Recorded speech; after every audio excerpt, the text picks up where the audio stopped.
ஓம் சாய்ராம், ஜெய் சாய்ராம். என் அன்பின் சாய் குடும்ப உறவுகளே, காலம் தாழ்த்துகிறேன் என்று வருந்தாதே. சரியான நேரம் வந்துவிட்டது குழந்தையே. எந்த சிக்கலுமே உன்னை சிதைக்க வந்ததல்ல, செதுக்க வந்தது. எதற்கும் தயாராக இரு. ஒரு நாள் உனக்கான வாய்ப்பு வரும். உன் வருங்காலத்தை பற்றி நீ கவலைப்படாதே.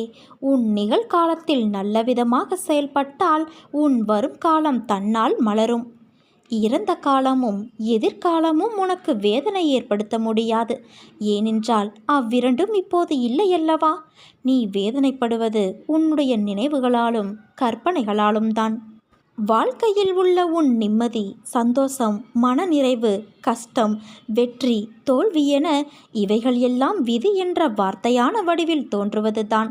அதில் யாரானாலும் அனுபவித்தாக வேண்டும். உன் மனம் என்பதை நீ அறியும் முன்பாகவே உன் தெய்வமான, உன் உயிராய், உன் மனதில் என்னை நாள்தோறும் போற்றும் உன் சாய் தேவா அறிந்து விடுவேன். வானளவில் பறந்து இருக்கும் ஆகாயத்திற்கே ஒரு எல்லை இருக்கிறது. ஓடும் ஓட்டத்தின் வேகத்தை கணக்கிட இயலாத நீருக்கும் ஒரு எல்லை உண்டு. அது சங்கமிக்கும் இடம். ஜோதியாய் எரியும் நெருப்புக்கும் கூட ஒரு எல்லை உண்டு. அதுவும் சங்கமிக்கும் இடம்.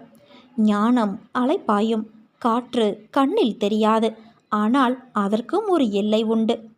புயல் என்ற ரூபத்தில் அதுவும் கடல் கடந்து போகும். வாயு என்ற ரூபத்தில் இருக்கும் அதற்கும் ஒரு எல்லை உண்டு. கடந்து போக கடவுளின் ரூபமான ஐம்பெரும் பஞ்சபூதங்களுக்கு எல்லை என்ற அளவில் கடவுள் கொடுத்துள்ளார். இவற்றின் அடிப்படையில் அமைந்ததுதான் இயற்கையாகும். 1000 நீ போராடினாலும், உனக்கு கஷ்டங்கள் நேர்ந்தாலும், நம்பிக்கையையும் பொறுமையையும் நீ கையாண்டால், நீ வாழ்வில் அர்த்தங்களை உணர்ந்து வாழ்வதற்காக போராடிய அனைத்து யுத்தங்களிலும் நிச்சயம் ஜெயிப்பாய். பயப்படாதே, திகைக்காதே, பதறாதே. விதி உனக்கு எதிரே இருந்தாலும் உன் சாய் தேவாவின் நாமத்தை உச்சரி. உன் வலிகளும் வேதனைகளும் பறந்தோடும். பிறகு நீ அடையும் தெளிவின் ஒளி ஞானத்தின் ஒளியாயிருக்கும். உனக்கு ஏன் இந்த குழப்பம்?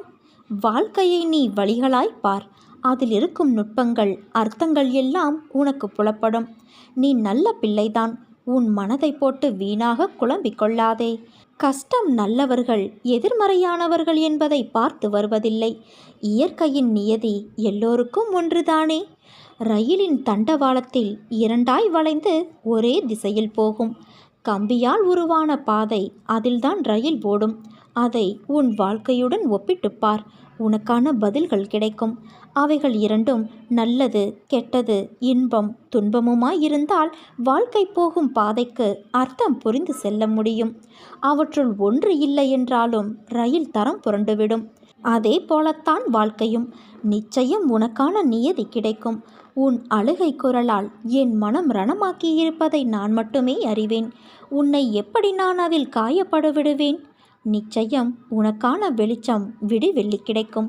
பயப்படாதே, கலங்காதே. உன்னையும் உன் குடும்பத்தையும் நிச்சயம் நான் செம்மைப்படுத்தி உயர்த்துவேன். நீ நம்பிக்கையோடு இருந்தால் நல்லதே நடக்கும். சாயிருக்க பயமேன்.